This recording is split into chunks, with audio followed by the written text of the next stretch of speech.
សម្រាប់វីដេអូនេះដែរខ្ញុំចង់និយាយទៀតតែខ្ញុំចង់និយាយក្នុងចិត្តដែរអញ្ចឹងថាខ្ញុំសប្បាយចិត្តហើយខ្ញុំក៏ពេញចិត្តក្នុងការបំពេញកិច្ចការមួយនេះដើម្បីការពារប្រទេសជាតិការពារទឹកដីមាតុភូមិរបស់កម្ពុជារបស់យើងនិងការពារដល់ប្រជាជនទាំង17លាននាក់ជាងដែលកំពុងតែរងចាំផ្លូវដើម្បីមើលរបស់ខ្ញុំធ្វើបានក្នុងការពារទឹកដីរបស់យើងហើយតស៊ូដើម្បីជ័យជំនះការពារទឹកដីពីសត្រូវឈ្លានពានវីដេអូនេះមកនេះទេខ្ញុំគាត់ចង់បង្ហាញពីអារម្មណ៍របស់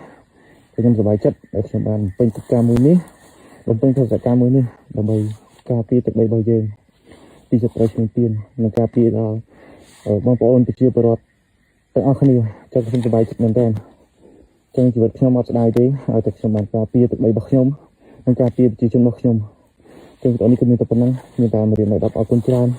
បងប្អូនអរគ្នាពួកយើងនឹងតស៊ូការពារបន្តទៀត